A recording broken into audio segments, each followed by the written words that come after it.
Hello and welcome to today's video. Today we're going to talk about the Throw Barb, a build that I personally love for the Barbarian class. Absolute monster of a mapper, and we're going to showcase its strength as well. But first, this is a build coming to you from the Project Diablo 2 Season 12 closed beta, which means I am restricted with how many slams I can get. There are a lot of things missing. Which means just the build is a little bit weaker than it should be on live. Of course, we also don't have access to the most broken crafted weapons, but we did actually manage to get our hands on two very strong ones to showcase how good this build can get. I will showcase my approach for it. Of course, other people will have theirs, so this is just a build demonstrating mine. The core idea will be to just show what the build can do and how the approach to making this build, if you ever want to make it in the future or in Season 12. With that said, let's get started and talk about the Throw Barb and what it can do, the skills, the attributes, the gear, and the mercenary that we run. For the skills, we have 1 point in all of our, one skill wonders, Iron Skin, Reflexes, Speed, and Natural Res. I personally max, or try to max Throw Mastery as much as I can, at least get the 30% chance of critical strike on it. For the War Cries, I max Battle Command, 1 point in the prerequisites, that's 23 points in total. And for the combat skills, I max Double Throw and its synergies. Again, that's 60 points, that's 23 points, that's 83 already. You can get like 4 points here for 87, and max Throw Mastery when you're in the higher levels, you'll be able to max everything that you need and have a few points to spare to do whatever you want. I'm missing some skill quests and some attributes because I didn't do my quests because I'm lazy. But on live version, please do them so you have access to everything. For the attributes, you'll have an equal mix of vitality, strength, and dexterity. I like having between 1800 to 2k health on this build. So again, do what you need. If you need more, if you like more, make sure to get it. Dexterity and strength are a part of your damage. Also, we need strength to wear our gear, of course. So we're going to have quite a bit. I have 130 personally. Everybody can get as much as they need. Dexterity, again, part of your damage, gives you a ton of attack rating. You have way more than you need, so don't really worry about it too much. But yeah, that's pretty much your attributes. Nothing in the energy. You really don't need it. For the gear, you want to have two very strong weapons. I wanted to record this with a more budget version using the Wind Rune Word, but sadly it is bugged right now during the beta. I wish I could have showcased it. It's a really cool option. Otherwise, you can use a little bit more budget options, like things like Lacerator and just like weaker weapons, but you want to reach the point where you have amp on your weapons with like 400 to 500, maybe even 600 ED weapons. These are without any slams, by the way. Absolute insane weapons, thanks to Barbie for getting this for us.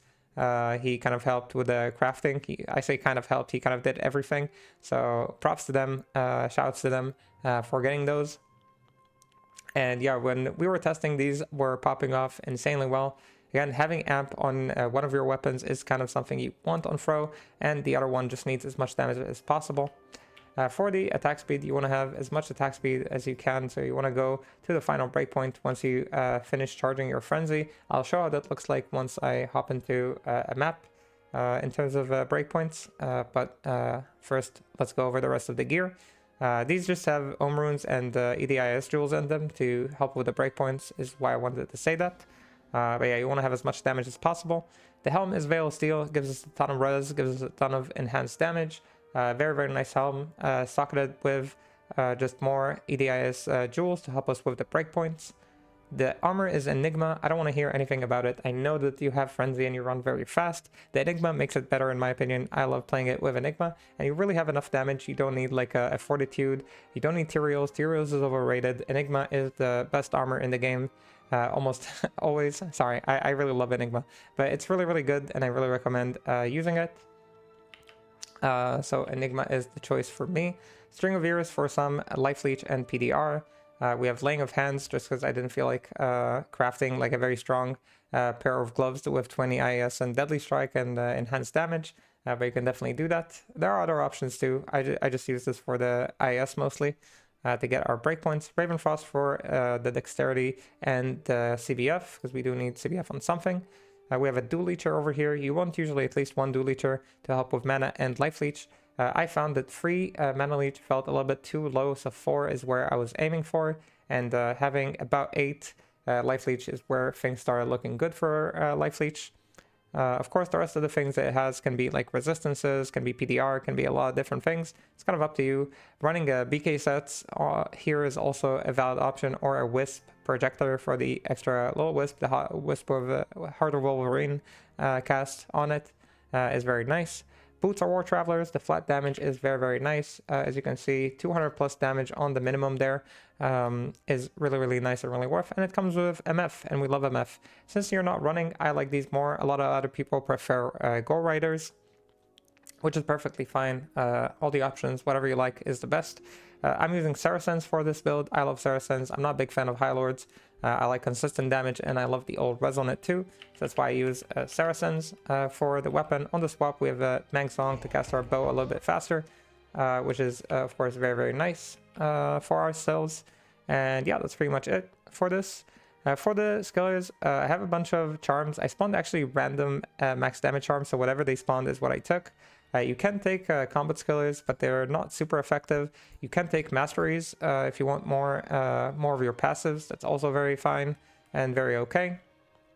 Kind of just up to you kind of thing. I ended up taking these. Again, you don't really need the attack rating or the max damage too much, but is usually the best option. You do want to get some FHR from them. 48 or 27 are the breakpoints that I recommend. Anything higher is a little bit overkill. For the small charms, I again spawned pretty bad average max damage AR lifers just to get the life a little bit more upwards. As you can see, after bow, we're at 2200, which is very nice and healthy. Torch and Annie plus skills recommended on it. For the mercenary, we have a beast mercenary. That's how we get our final breakpoint. So outside, you'll see that we are now at 68. And once I charge my frenzy, I'll do that real quick just to showcase that. I think even before I fully charge it, yeah, you see that I don't need as much IAS. Once it's fully charged, I think it needs like 80 or so something, but in the beta it's hard to get the exact numbers that you need and be like fully optimal. So yeah, it's like 83 with my weapons, but every weapons have their own breakpoint, so it will depend on the weapon that you end up crafting or buying. So just make sure you check before you respec. That's kind of like that's the trademark sentence, right? Check before you respec. Yeah, so that's pretty much it. The rest of it is just some survivability and plus skills. You want to give him plus skills to buff his aura, his might aura. We use the Act 5 might merc. I almost never use him, but on this build he is very good, and you want to give him as much survivability as possible. Give him a little bit of FHR on this shaft stop, string of ears for survivability, leech on the Drax, and Marowaks for CBF. Again, I would have plus skill slams with these if I could, and if I could give him even a Rax for the plus skills, I would, to have the best might aura that I can. And that's pretty much the build. So now we're going to hop into a tier 3 map to showcase how strong this is. Again, remember, you can make this build a lot more budgety. You can run Fortitude with a bunch of, throw weapons. You can use Rakers, which is pretty cheap. And just like rare rings, everything else is pretty cheap on this build, outside of like these two, and of course the weapons. So again, you can replace all these with these, and instead of having like a beast merc, you can just have like a purity merc. That's what we tried when we were running a more budget version. You can also use hustle if you're super budget, to just have like some kind of armor that helps you with your breakpoints. Also gives all res and half freeze, so I guess that helps too. Again, these are all the budget stuff that we used, and the budget version is pretty strong. It can run tier 1 maps in 6 to 7 minutes pretty casually, so that is pretty strong in my opinion for the budget version. But once you get to the non-budget version, that's where the fun starts, and I'm gonna spawn a map, and then we're gonna showcase the strength of this build in the maps. Alright, let's hop into the map. I spawned a very juicy, very thick map, and you want to make sure you use battle command twice. You don't want to use it just once, because the second time you use it is the buffed version after you use battle command once on yourself. The start of the map, you just charge your frenzy, of course. That's very normal. You can throw a few spears to make it a little bit safer to charge, but otherwise that's all you do. And then you start teleporting and throwing your spears, and that's how I play this build. Again, it's the Enigma Throw Barb.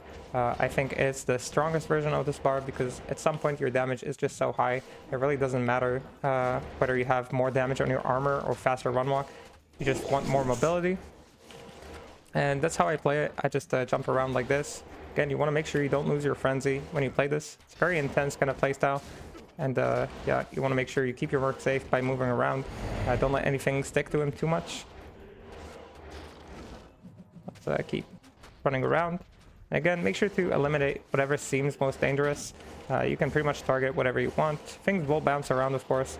You don't get absolute choice in what dies, but try to target whatever you can. Again, since you do have an Enigma, of course you get a lot of choice with what actually does get killed and what you're targeting first. And you can also teleport very close to things, so you can charge your frenzy. You don't have to always use Enigma to move, right? You can also use walking a little bit to save your charges. But having charges on cooldown always is your preferred way to play this.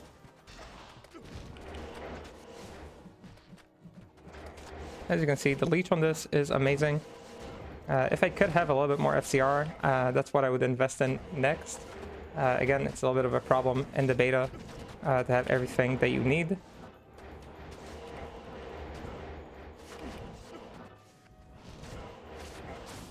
That's just, you know, limitations of the beta. As you can see, you kill stuff so fast that even the Act 5 merc really likes dying normally. That's one of his favorite pastimes. Ends up surviving very uncharacteristically. Usually, ooh, enormous. This was not the beta. I'd be very happy about this drop.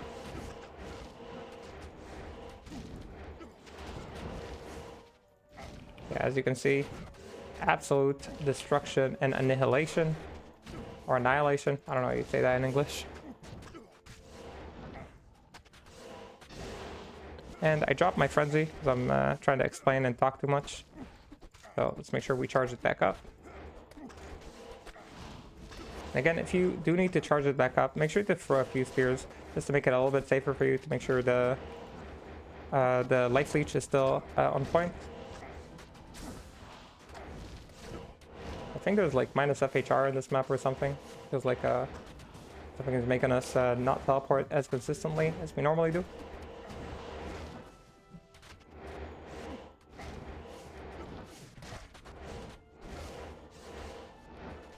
But very, very strong. We got the slower layout for this map, so normally on this layout, you get about 5:30 to 6-minute map clears. For Indio, make sure you just stick to him, or for the boss, any boss, make sure you stick to him and make sure he's your first target. We drop a Def at him as well as an Ormus. We're trying to make a Cold Sork in this map. And since you have the Enigma, you also get a lot of MF, which is another benefit to Enigma and running Enigma.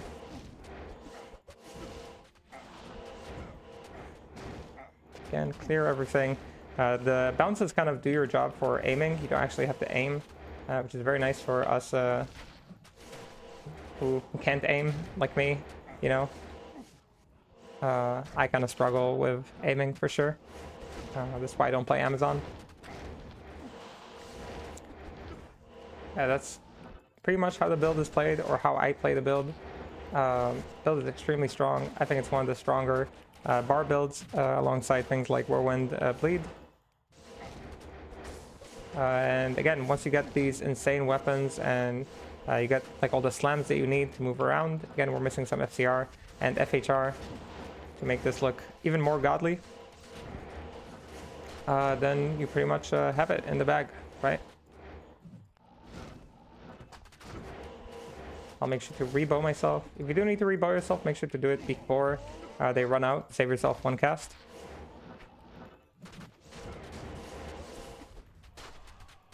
As you can see, Merc does not die. We do not die.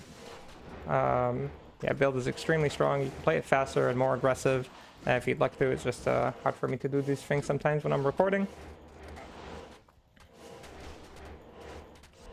As you can see, if you see things still alive in some place, just throw a few spears in that direction. Usually that clears the problem.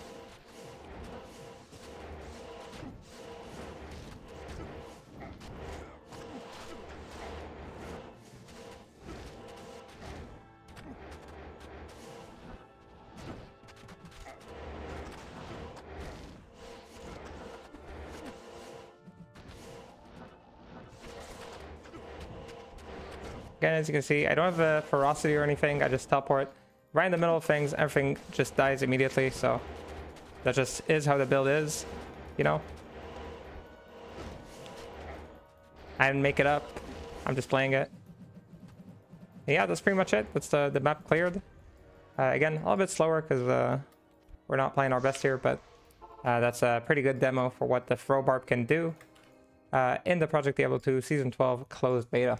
With that said, this is the guide. If you enjoyed it or learned something from it, I hope you can leave a like and subscribe for the video because it really does help the channel a lot. And yeah, I hope I'll see you on the next one, the stream, the video, wherever I see you. Have a good whatever you're having. Until the next time, bye bye bye.